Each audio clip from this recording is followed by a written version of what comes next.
Praise the lord. యేసుక్రీస్తు ప్రభుల వారి అతి శ్రేష్టమైన నామంలో మీ అందరికీ శుభాభివందనాలు తెలియజేస్తున్నాను. ఎలా ఉన్నారండి? అందరూ క్షేమమే కదా? మరి వాక్య భాగంలోనికి వెళదాం. యోహాను సువార్త 15వ అధ్యాయం 7వ వచనాన్ని ఒకసారి చదువుకుందాం.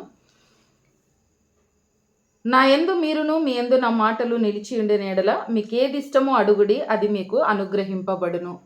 పరిశుద్ధాత్మ దేవుడు మనందరితో మాట్లాడును గాక. మత్తయి సువార్త 7వ అధ్యాయం 11వ వచనంలో పరలోకపు తండ్రిని అడిగిన వారికి మంచి గొప్ప ఈవులను నిశ్చయంగా అనుగ్రహిస్తాడు అని చెప్పి అక్కడ వాక్య భాగంలో ఉంది. ఇక్కడ ఏమంటున్నాడంటే, నా యందు మీ యందు నా మాటలు నిలిచి ఉన్న యెడల మీకు ఏది ఇష్టమో అడగండి, నేను అది ఇస్తాను అంటున్నాడు.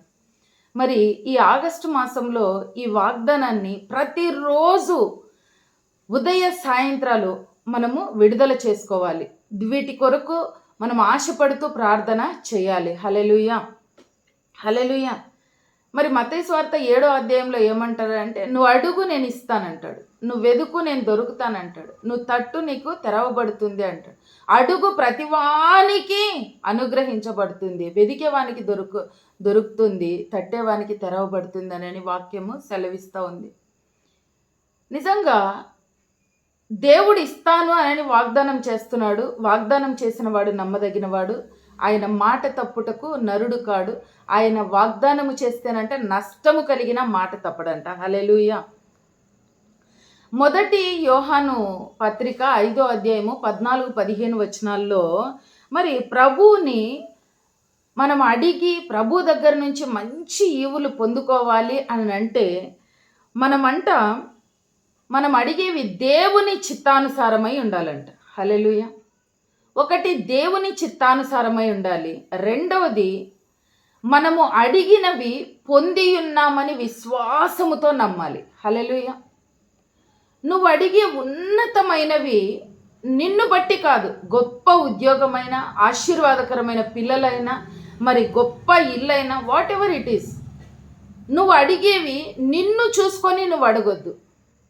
నీ ప్రభువు ఏమై ఉన్నాడో చూసుకొని నువ్వు అడిగినట్లయితే ప్రభువుకి అసాధ్యమైంది ఏది కూడా లేదు. ఆయన ఈ సృష్టిని నోటి మాట చేత కలుగు చేసినవాడు. హల్లెలూయా, హల్లెలూయా.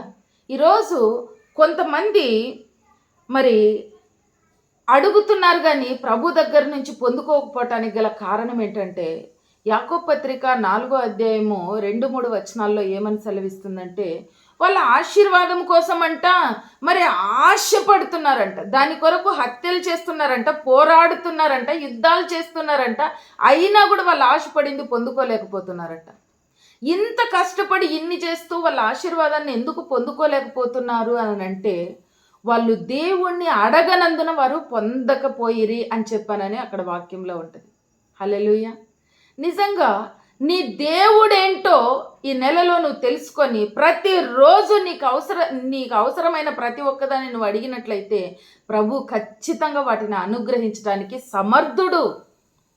హల్లెలూయా. ఒక భిక్షగాడు ఉన్నాడు కదా, మరి భిక్షగానికి మరి నా స్థాయిలో అయితే నేను 10 రూపాయలు ఇస్తాను, వాడు తీసుకొని వెళ్ళిపోతాడు. మరి ఉన్నత స్థాయిలో ఉన్న వాడి దగ్గరికి పోయినప్పుడు మరి ఆయన నాలాగా 10 రూపాయలు ఇవ్వలేడు కదా, ఆయన ఒక 500 ఇచ్చినప్పుడు మరి వాడు వెంటనే ఏమంటాడు తెలుసా? సార్ చిల్లర లేదు సార్ అంటాడు. చిల్లర లేదు సార్ అంటే ఓ నా స్థాయికి ఇది తగింది కాదు అని వాడి ఉద్దేశం. కానీ నువ్వు ఉన్నతుడైన దేవుని యొక్క బిడ్డవి. మరి ఆయన నా బిడ్డలు నాకంటే గొప్పవారుగా ఉండాలనే ఆశ కలిగి ఉన్నాడు. హల్లెలూయా. మరి ఈరోజు ఎఫెసీ పత్రిక 3వ అధ్యాయం 20వ వచనంలో చూస్తే, నువ్వు అడుగు వాటికంటే ఊహించు వాటికంటే అత్యధికంగా ఆశీర్వదిస్తాను అని చెప్పానని వాక్యం సెలవిస్తూ ఉంది. నిజంగా హన్నమ్మ తల్లి మందిరంలో ప్రార్థన చేసింది, ఒక్క కుమారుణ్ణి ప్రభువానని.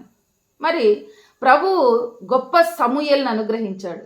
ఆమె అడిగింది ఈయన ఇచ్చాడు. 1కి 1 సరిపోతుంది. మరి అత్యధికంగా ఆశీర్వదించటం అంటే ఏంటి? అంటే దేవుడు అబద్ధం చెప్తాడా? నో.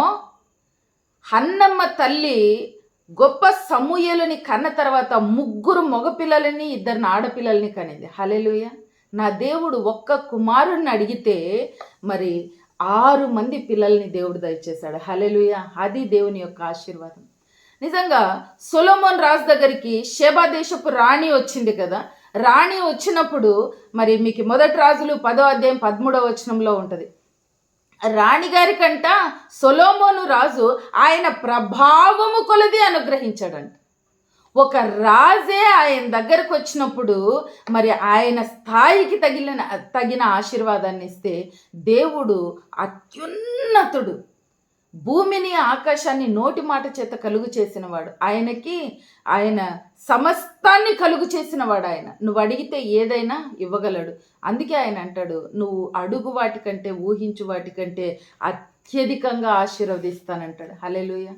ఈ నెలలో నువ్వు ప్రతి ఒక్కదాన్ని బట్టి ప్రొద్దున సాయంత్రం నీకెప్పుడు వీలైతే అప్పుడు మరి దేవుని సన్నిధిలో ప్రార్థన చేసి నువ్వు అడిగినట్లయితే ఆయన ఖచ్చితంగా నీ మనవులని ఆలకించి నువ్వు అడుగు వాటికంటే ఉన్నతంగా దేవుడు నీకు అనుగ్రహించువాడై ఉంటున్నాడు. హల్లెలూయా.